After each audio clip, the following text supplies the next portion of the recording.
Banyak pihak yang tidak tahan ketika melihat kemesraan antara Pak Presiden kita, Prabowo Subianto, dengan Pak Jokowi ya, selaku Presiden ke-7 Republik Indonesia dalam hari ulang tahun Partai Gerindra yang ke-17.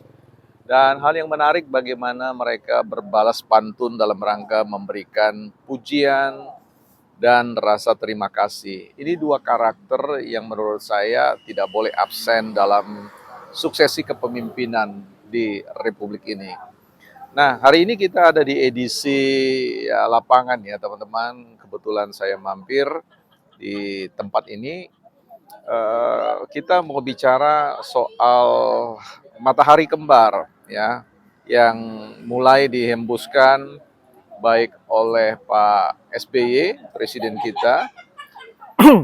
Ya, jadi ini menarik ya, tafsir politiknya, hermeneutik politiknya ini kemudian bisa membawa kita untuk memvalidasi benarkah kepemimpinan presiden itu idealnya tidak boleh ada dua matahari kembar ya. Yang jelas matahari memang tidak pernah kembar ya. Ini penting untuk kita bicara ya. Kalau bicara tentang analogi, metafora dan sebagainya ya sah-sah saja. Tetapi kita harus melihat masuk ke dalam untuk menimbang realitas politik dengan apa yang kita sebut sebagai sebuah fata morgana ya. Artinya ketika orang bicara tentang politik kepemimpinan atau suksesi kepemimpinan presiden itu dinilai sebagai adanya kontestasi matahari kembar, mungkin menurut saya tidak demikian ya. Itu hanya satu fata morgana.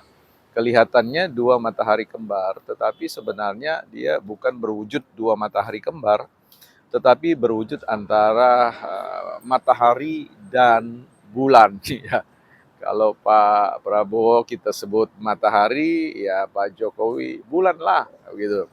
Pak Prabowo sebagai matahari yang memberikan kehidupan bagi kerja-kerja kepemimpinan, tetapi Pak Jokowi memberikan keteduhan seperti itu. Jadi ini semacam dua sisi mata uang kepemimpinan yang tidak bisa dilepaskan karena bagaimanapun juga sudah dijelaskan kepada kita bahwa kabinet Merah Putih hari ini adalah kabinet kelanjutan. Jadi bagaimana bisa kemudian secara logik kita menalar bahwa ketika Pak Prabowo hadir dan kemudian dapat memisahkan begitu saja terkait dengan eksistensi Pak Jokowi di dalam rangka mendrive memastikan transisi keberlanjutan ini ya firm dia berjalan sebagaimana yang diharapkan atau katakanlah dalam kalkulasi kontrak-kontrak politik yang ada. Kalau kita bicara tentang persoalan Pak Prabowo atau katakanlah pandangan-pandangan orang terkait dengan harapannya idealnya tidak ada dua matahari kembar, ini menurut saya ya jauh panggang dari api. Artinya begini, kalau kita lihat misalkan pada masa Pak Jokowi, mungkin orang tidak pernah melihat bahwa bukan hanya dua matahari ya, tetapi banyak sekali matahari. Karena sekali lagi investasi politik dalam konteks kancah kepemimpinan nasional yang membutuhkan legitimasi publik untuk mengeksplorasi ya. Senkot juga kadang-kadang mengeksploitasi sumber daya Indonesia, itu sesuatu yang tidak lepas dari campur tangan banyak pihak, katakanlah investor politik, stakeholder politik, shareholder politik ya, yang mau tidak mau ini harus kita akui sebagai realitas ya, bahwa tidak pernah ada kepemimpinan tunggal. Kita masih ingat segar dalam ingatan kita bagaimana Pak Jokowi ini dikendalikan oleh matahari ya, yang bernama partai. Matahari yang bernama Ketua Umum Ibu Megawati Soekarno Putri. Ya, dan kita tahu bahwa posisi Pak Jokowi di subsistem sebagai petugas partai, ya, bukan matahari yang sesungguhnya, justru lebih parah lagi menurut saya ya. Jadi ini yang menurut saya kita perlu berhati-hati menghadirkan suatu analogi-analogi yang menurut saya tidak bersisian atau tidak inherent dengan persoalan-persoalan kenyataan yang ada atau realitas yang ada. Jadi sekali lagi teman-teman ya, kalau kita bicara tentang kemesraan, harmonisasi pemimpin, ini tidak serta-merta mengatakan adanya dualisme kepemimpinan. Ini menyatakan bahwa yang memegang nahkodanya itu adalah Pak Prabowo sebagai presiden yang diamanatkan oleh masyarakat, oleh publik, oleh rakyat, ya sebagaimana ditesiskan dalam konteks kepemimpinan dalam perspektif negara demokrasi ya, negara di mana daulat itu ada pada rakyat ya sebagaimana ditesiskan oleh John Locke ya seperti itu.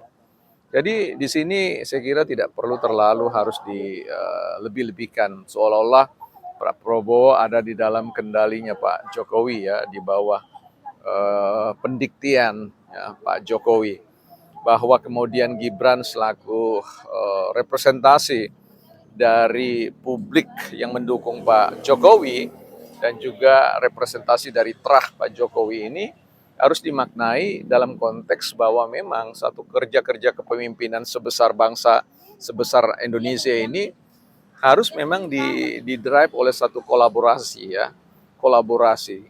Artinya kerjasama, karena dalam konteks ini negara demokrasi dengan asas Pancasila ini kan jelas ada konteks persatuan, ada konteks musyawarah dalam konteks mufakat.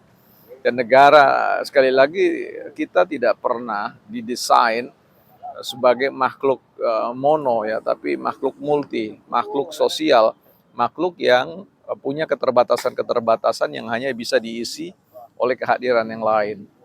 Fenomena paradigma tentang kepemimpinan keberlanjutan itu tidak pernah dapat melepaskan dari frame dari masa lalu. Jadi saya kira adalah suatu upaya yang mustahil untuk men-split, untuk membelah ya kolaborasi antara Pak Prabowo dan Pak Jokowi ya. Saya kira inilah yang kemudian muncul di ruang-ruang di mana Pak Prabowo selalu mengatakan memberikan garansi jaminan bahwa proyek-proyek yang dikatakan orang ambisius tentang IKN itu ya mangkrak dan sebagainya dibuktikan oleh Pak Prabowo bahwa itu tetap on the track ya, tetapi memang dalam konteks kerja-kerja kepemimpinan yang progresif selalu ada proyek-proyek yang memang baru ya, bahkan ketika Pak Presiden Prabowo mengatakan bahwa persoalan makan gizi gratis itu adalah keberlanjutan dari apa yang sudah diteken oleh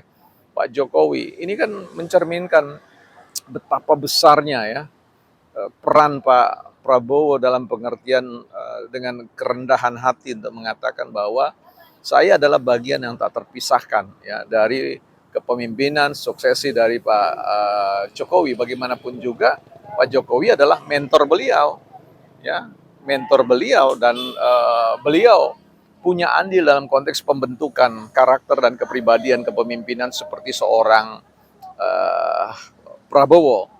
Jadi justru kita mau mengatakan bahwa Jokowi menjadi semacam ruh bagi Pak Prabowo. Dan kalau ruh itu ditarik, ya menurut saya ada kematian politik yang mahal harganya.